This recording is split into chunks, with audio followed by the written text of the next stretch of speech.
Welcome students. Today in this video we will discuss the third chapter of class 11th accountancy and its name is accounting principle. In our previous video we have already discussed what is the meaning of accounting principles, features of accounting principles and need of accounting principle. In this video we will discuss some important accounting principles. The first is going concern concept, the second is consistency concept, the third is accrual concept and the fourth is money measurement concept. The first principle is going concern concept. According to this principle, it is assumed that the business will be done for long time. यानी इस ये concept, ये principle क्या कहता है कि हमें जो ये एज्यूम किया जाता है कि जो बिजनेस है हमें बहुत लंबे टाइम तक करना है, बहुत लॉन्ग पीरियड तक करना है. इसीलिए इसी कंसर्न के बेस्ड पे, इसी प्रिंसिपल के बेस्ड पे जब भी कोई अकाउंटिंग इन्फॉर्मेशंस होती हैं, कोई भी फाइनेंशियल ट्रांजेक्शंस होती है, वो बिजनेस में ये सोच के ही रिकॉर्ड की जाती हैं कि हमें बहुत लंबे टाइम तक बिजनेस करना है. ठीक है, तो इसीलिए फॉर एग्जांपल फिक्स्ड एसेट्स हैं. ठीक है, क्योंकि ये कंसेप्ट, ये प्रिंसिपल ये कहता है कि जो हमें बिजनेस अब बहुत लंबे टाइम तक करना है, इसलिए कोई भी फाइनेंशियल ट्रांजेक्शंस हमेशा ये सोच के रिकॉर्ड करनी है कि बिजनेस जो है लंबे टाइम तक ही चलेगा. ठीक है, इसीलिए जब भी हम कोई भी फिक्स्ड एसेट्स परचेज करते हैं तो उसको हमेशा उसकी ओरिजिनल प्राइस पर ही दिखाते हैं, बुक्स में उसकी बुक प्राइस पर दिखाते हैं. हम कभी भी मार्केट प्राइस को नहीं दिखाते हैं, क्योंकि मार्केट जो प्राइस होता है वो इररेलेवेंट होता है. ये फिक्स्ड एसेट्स जो भी हम परचेज करते हैं, इसको लंबे टाइम तक हमें यूज करना होता है, क्योंकि बिजनेस हमें लंबे टाइम तक करना है. इसको हमें न्यू ईयर फ्यूचर में सेल ही नहीं करना, इसलिए मार्केट जो प्राइस है वो हमारे लिए इररेलेवेंट कंसेप्ट है. कभी भी मार्केट प्राइस पे नहीं दिखाया जाता, बल्कि हमेशा उसको बुक प्राइस पे दिखाया जाता है, हर साल डेप्रिसिएशन को माइनस करके. बुक प्राइस या ओरिजिनल प्राइस का मतलब यही नहीं है कि जिस साल आपने जिस वैल्यू पे इसको परचेज किया, सपोज करो 1 लाख की हमने ये एसेट्स परचेज किया है, तो आप इसको 1 लाख ही दिखाओगे नहीं, क्योंकि जैसे जैसे हम फिक्स्ड एसेट्स का यूज करते हैं उसकी वैल्यू हमेशा कम होने लग जाती है. क्यों? क्योंकि इसमें टीयर एंड वियर लगता है, इसीलिए हम हर साल डेप्रिसिएशन को चार्ज करते हैं, उसको वहां से माइनस कर देते हैं और फिक्स्ड एसेट्स को बैलेंस शीट में डेप्रिसिएशन को माइनस करके दिखाते हैं, क्योंकि हम इसको स्प्रेड कर देते हैं. जो ये प्राइस है, सपोज करो हमने ये मशीन जो है 1 लाख की परचेज की थी, तो हम इसको 1 साल का एक्सपेंसेस नहीं मानते, क्योंकि हमें लंबे टाइम तक बिजनेस करना होता है. इसलिए हम सपोज करो हमें 10 ईयर तक बिजनेस करना है, तो हमने क्या किया, इसकी कॉस्ट को 10 ईयर में क्या कर देते हैं, हम उसको डिवाइड कर देते हैं और हर साल इसमें से डेप्रिसिएशन को माइनस करके बाकी बैलेंस शीट में जो है डेप्रिसिएशन माइनस करके दिखाते हैं, ताकि हर साल का P&L जो है 1 साल के प्रॉफिट एंड लॉस पे ज्यादा इफेक्ट ना पड़े. अगर मैं 1 साल का इसका एक्सपेंसेस मान लेते हैं तो ज्यादा इफेक्ट पड़ता है. हम क्या करते हैं, इसको 10 ईयर्स तक क्या कर देते हैं, बांट देते हैं और हर साल डेप्रिसिएशन चार्ज करके बैलेंस शीट को P&L अकाउंट के डेबिट में दिखा देते हैं उसको. So it was the going concern concept. यानी ये कंसेप्ट क्या कहता है कि कोई भी फाइनेंशियल ट्रांजेक्शंस जो हुई है बिजनेस में, उसको इस बेस पे मानते हुए रिकॉर्ड करना है कि हमें बिजनेस बहुत लंबे टाइम तक करना है. ठीक है, इसीलिए इसका सेकंड एग्जांपल ये भी दे सकते हैं कि जब भी हम कहीं से लोन लेते हैं लॉन्ग टर्म,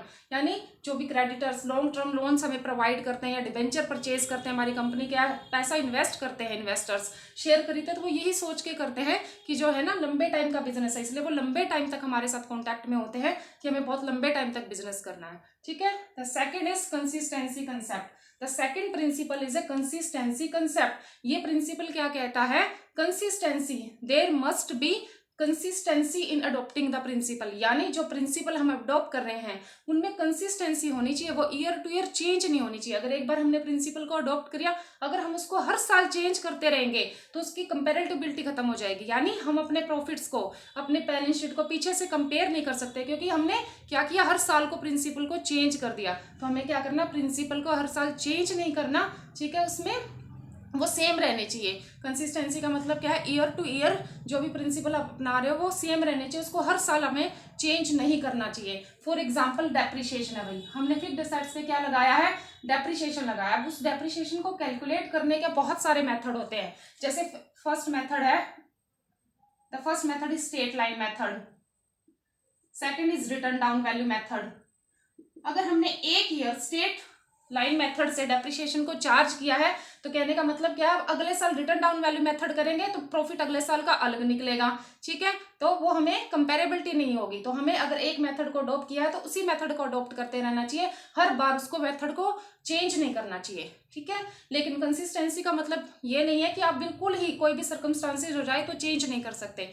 कई बार ऐसे सर्कमस्टांसेस हो जाते हैं कि हमें प्रिंसिपल में या हमें किसी मेथड में चेंज करना पड़ता है, because we are living in the dynamic environment. अगर हमारे किसी एनवायरनमेंट में चेंज हुआ और उसके अकॉर्डिंग हमें बिजनेस बिजनेस में चेंज करना पड़ रहा है, प्रिंसिपल में चेंज करना पड़ रहा है, तो हम उसको चेंज कर सकते हैं क्योंकि इतनी फ्लेक्सिबिलिटी हम अपने प्रिंसिपल्स में रखते हैं। ठीक है, it was the second principle, consistency concept. The third principle is accrual concept. Accrual concept क्या कहता है कि बिजनेस में जो भी ट्रांजेक्शन्स करनी है, हमें जो भी फाइनेंशियल ट्रांजेक्शन्स को रिकॉर्ड करना है उसको एक्यूरल बेस पे करना है। एक्यूरल बेस पे, कैश बेसिस पे नहीं करना है, क्योंकि कैश बेसिस पे जो P&L निकलता है वो कभी भी यूजफुल इन्फॉर्मेशन, वो ट्रू नहीं निकलेगा, वो यूजफुल इन्फॉर्मेशन प्रोवाइड नहीं करेगा। इससे बेटर है एक्यूरल बेस, जिससे भी हम जो भी P&L निकालते हैं, जो भी फाइनेंशियल पोजीशंस हमें पोजीशन बताते हैं वो रियल होती है।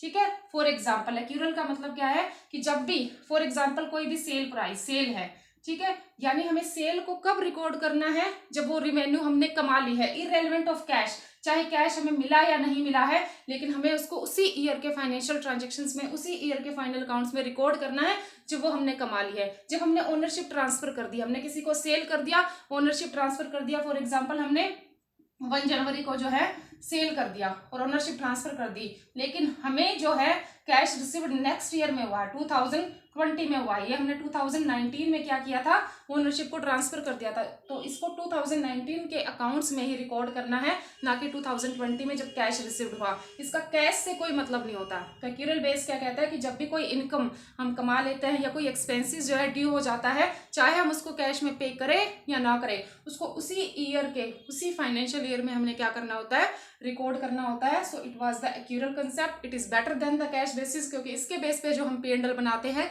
वो जो प्रॉफिट एंड लॉस होता है वो हमें ट्रू इन्फॉर्मेशन देता है फाइनेंशियल ईयर की। The next is money measurement concept. The next principle is money measurement concept. ये प्रिंसिपल क्या कहता है, ये कंसेप्ट क्या कहता है कि जो भी फाइनेंशियल ट्रांजेक्शन्स आपको रिकॉर्ड करनी है, that must be in a money measurement, वो मनी में रिकॉर्ड करनी है, क्योंकि मनी मेजरमेंट कंसेप्ट क्या कहता है, वो सभी फाइनेंशियल ट्रांजैक्शंस को रिकॉर्ड करना है जिसको आप मनी में मेजर कर सकते हो।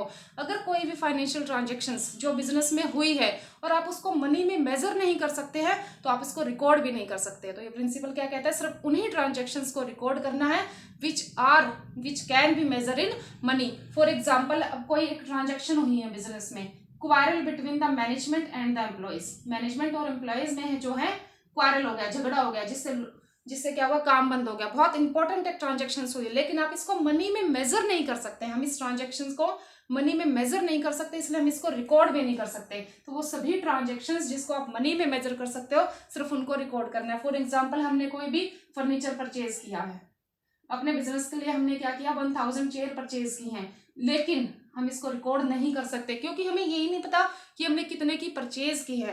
कहने का मतलब क्या है कि अकाउंट्स में रुपीज को रिकॉर्ड किया जाता है, मनी को, ना कि चीजों को। अगर मैं कह दूं कि ये चेयर हमने जो है 20,000 की परचेज की है, फिर हमने क्या करना है, ₹20,000 को क्या करना है, रिकॉर्ड करना है, ना कि 1000 को। So it was the money measurement concept, जो ये कहता है कि वो सभी फाइनेंशियल ट्रांजेक्शन जिसको आप मनी में मेजर कर सकते हो तो रिकॉर्ड कर सकते हो, अगर कोई ट्रांजेक्शन जिसको आप मनी में नहीं मेजर कर सकते तो उसको आप रिकॉर्ड भी नहीं कर सकते हैं। तो these were the some important principles.